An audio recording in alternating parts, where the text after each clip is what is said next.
Do you know the feeling after you wake up and rush immediately into your day, checking your email, your Slack, and basically let those inboxes dictate how you kick off your morning? Today I'm sharing the morning system that I built to stay productive while working a maximum of 40 hours per week.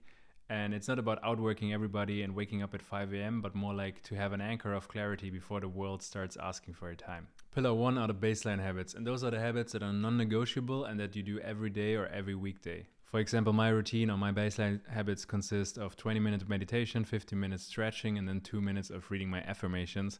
And that's basically it. So I know that every working day, this is what I do after I wake up. The cool thing is that you can really decide what's important for you or what is the first thing you want to do in the morning. It could be also a walk or like doing some sports or whatever. But this is something that you can stick to, and you know that every morning, okay, this is the first thing I do. There is no discussion in my head. There is no decision fatigue. I already know, okay, my first 30 minutes, 1 hour, 20 minutes, or even 10 minutes, this is the thing that I want to spend my time on. The best case is that those habits don't require any willpower from your side. So you're already doing them maybe on a weekly basis, or you just enjoy the activity that you want to establish as a baseline habit. So you know after waking up, it's not too much of a stretch to start with this habit, to start with this activity and kick off your day with something that is truly important to yourself. Pillar 2 of the morning system are the flexible habits, and those habits are responsible for your growth. Can be personal growth, professional growth, business growth, or relationship growth, but basically those are the habits that really move the needle when it comes to achieving your goals in the long term. These habits are definitely as important as the baseline habits, but don't necessarily happen every day at the same time. And because they aren't daily, they require more effort to stay consistent, and it's also the reason why I put them into calendar blocks, so I know that for every day,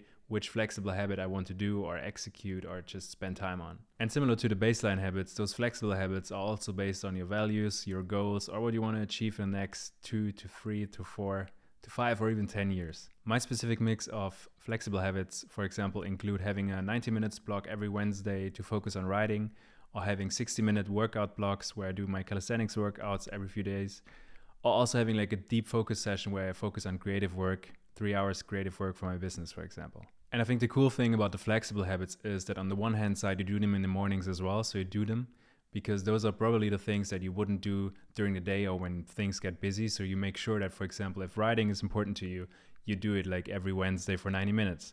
Or if it's important for you to have a schedule in terms of workouts, you can do it in the morning, or you can schedule it so you're sure you do it before the things get busy during the day. What I love about the flexible habits is that they give me some excitement for every morning because every morning looks different. But even though it looks different, I know that each morning is contributing to my long-term goals without being the same routine every day. The third pillar is to have some free time. And I learned this the hard way, that at the end it can be counterproductive to pack your calendar or your mornings, like schedule everything step by step. And at the end, you're just stressed because you try to pick up if you're too late for one thing.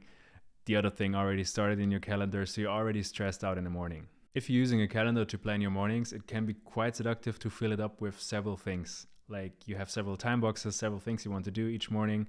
And then after a few days, you notice, okay, this doesn't feel natural. Like this is too much pace. This is too rushed. And I really like to put stuff in my calendar, especially in the morning when I schedule my flexible habits.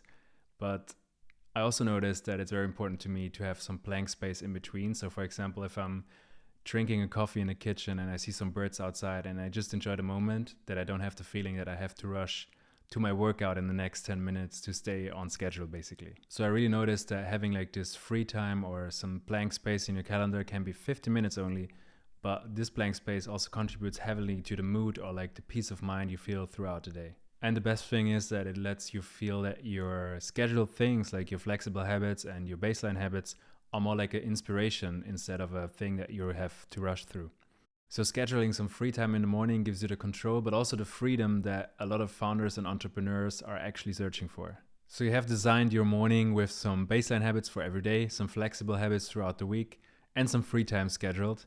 Now let's get to the last point, which are the golden rules. Rule number 1 is no distractions. And if you really want to own your morning, be proactive. I think social media, emails, WhatsApp, whatever messaging app, and this is common sense, might like destroy the whole vibe of your morning. And I know how hard it is to resist to check your phone in the morning, check the email app, check WhatsApp, whatever. And that's also the reason why I'm using an app that does it for me, that blocks every app that might distract me in the morning, so that I don't even have to bring up the discipline to not check specific apps or check my email or check WhatsApp. The app that I'm using is called Opal, but there are many others, I think.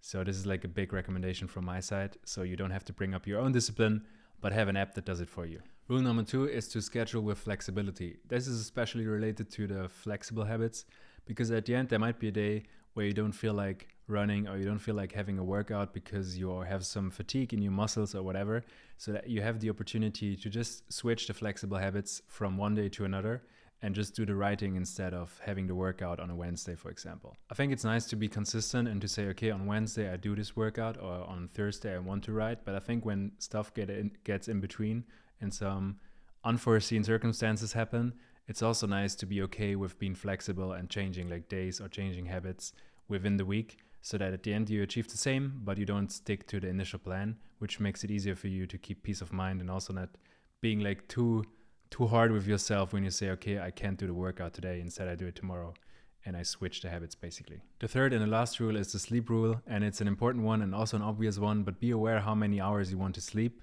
and don't expect yourself to wake up at 5:30 if you go to bed at midnight. I had a time where it was very important to me to wake up at 5:30 every morning or 6 a.m., but I noticed that my energy levels weren't high during the day because I was having or lacking sleep, just because I wanted to be consistent and like maintaining the habit of waking up at 6 a.m. But instead, I should focus on having like my 7.5 hours of sleep and make sure that I'm at bed early, instead of like sticking to a routine that just gives me some stress on the next day because I wanted to wake up 5:30, but I feel exhausted at the end. I hope this video helped you to get some inspiration to have like a more sane morning, a more relaxed morning, instead of rushing into your day as a founder. If you want to get more insights from founders, for founders, feel free to subscribe, and see you next time. Bye bye.